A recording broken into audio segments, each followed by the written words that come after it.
Hello, नमस्कार. मी पद्मिनी. स्वागत करते तुमचं आणखीन एका नवीन व्हिडिओमध्ये.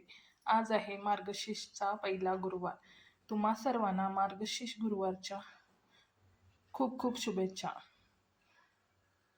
येथे आमच्या म्हणजे मिनी गार्डनमधली थोडीशी फुलं निघाली होती आणि खाऊच्या पानाचं सुद्धा वेल आहे. ती सुद्धा मी पाने तोडून आणली कारण मला कलशाभोवती पाणी लागणार होती. आणि येथे गावाकडून थोडी सासूबाईंनी हार करून पाठवले आणि थोडी गुलाबाची फुले. येथे मस्त असा हार करून पाठवलाय आणि ही गावाकडून छान अशी गुलाबाची फुले. मला दरवर्षी विकत फुलं आणायला लागतात, पण मी अंगणात छानशी अशी मिनी गार्डन केलं आहे. तुम्ही त्याला छोटी बागसुद्धा म्हणू शकता. मी तुम्हाला एकदा नक्कीच दाखवेन. आणि हे गावाकडले छान असे गुलाब. आमच्याकडे पण गुलाबाची झाडे आहेत, पण अजून गुलाब काही आलेले नाही. त्यामुळे आता ह्या फुलावरती मी पूजा करून घेणार आहे. माझे तेवढेच पैशाची बचत झाली. नमस्कार मंडळी. तर मी आज मार्गशीर्ष गुरुवारची पूजा कशी मांडणार आहे ते तुमच्यासोबत शेअर करणार आहे. इथे मी अगोदर स्वतःला हळदी कुंकू लावून घेते, कारण हा व्हिडिओ मी शूट करणार आहे. त्यामुळे माझ्याकडे स्टँड पण नाही आहे. त्यामुळे आता मी अगोदर हळदी कुंकू लावून घेते आणि मग तुम्हाला भेटते. येथे मी अगोदर हळदी कुंकू लावून घेतलं आहे. त्यानंतर आता मी कलशाची पूजा करणार आहे. त्यामध्ये एक सुपारी, नाणं 1 रुपयाचं आणि थोडेसे अक्षता टाकणार आहे. येथे मी तांब्याची घागर घेतलेली आहे पाणी भरून. स्वच्छ असं ताजं पाणी घेतलेलं आहे. चावीला आलं होतं दुपारी, ते मी भरून ठेवलं होतं. आता संध्याकाळचे 7 वाजलेले आहेत आणि मी पूजा करते. आता यामध्ये मी सुपारी, 1 रुपयाचं नाणं आणि हळदी कुंकू वाहणार आहे आणि थोड्या अक्षता.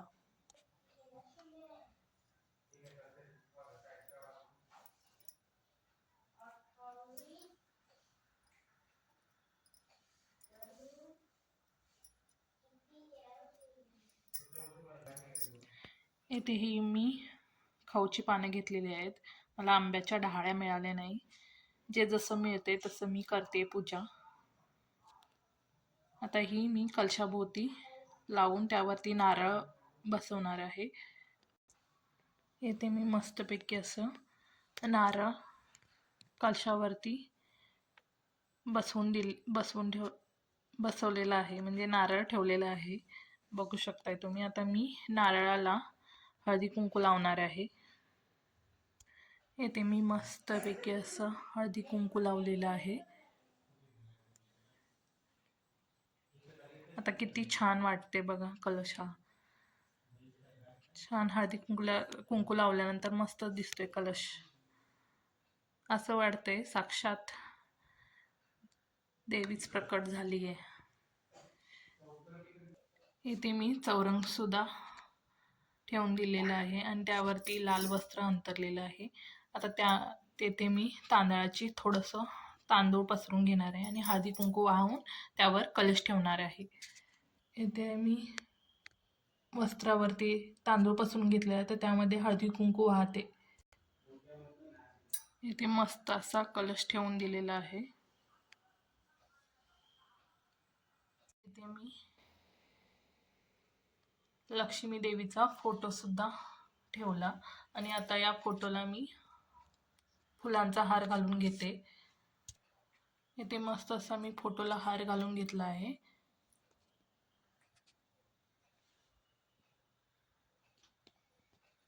येथे मी खाऊची पानं ठेवलेली आहेत. त्यावरती लक्ष्मी मातेचा चित्र असलेलं एक नाणं पूजणार आहे. ओटीचं साहित्य आणि गणपती बाप्पांची मूर्ती ठेवणार आहे.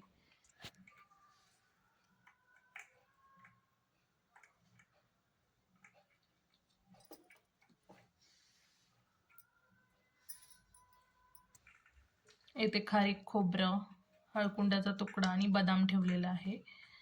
आणि येथे मी आता गणपती बाप्पाची स्थापना करणार आहे. येथे मस्तपैकी असं हे करून घेतलेलं आहे. आता मी दिवा लावून घेते. येथे मस्त अशी पूजा करून झालेली आहे. बघू शकताय तुम्ही किती छान फुलं घातली मस्तपैकी. येथे फळं ठेवली. आता पिण्यात वाटीसाठी पाणी ठेवते आणि मी गुरुवार मार्गशीर्ष महिन्यातली ती कथा वाचून घेते. मग भेटू आपण नंतर.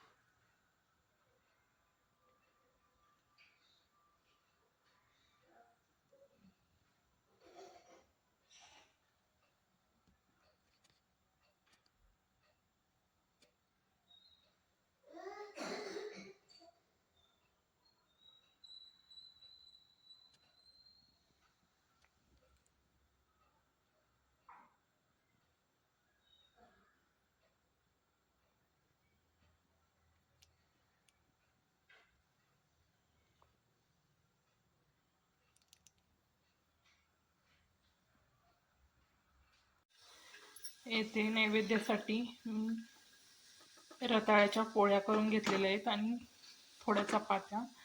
इथे भात झालेला आहे.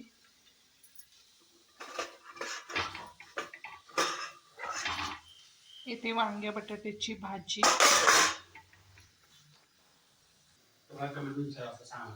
येथे वरण छान असं आणि येथे पापड भाजलेले आहे.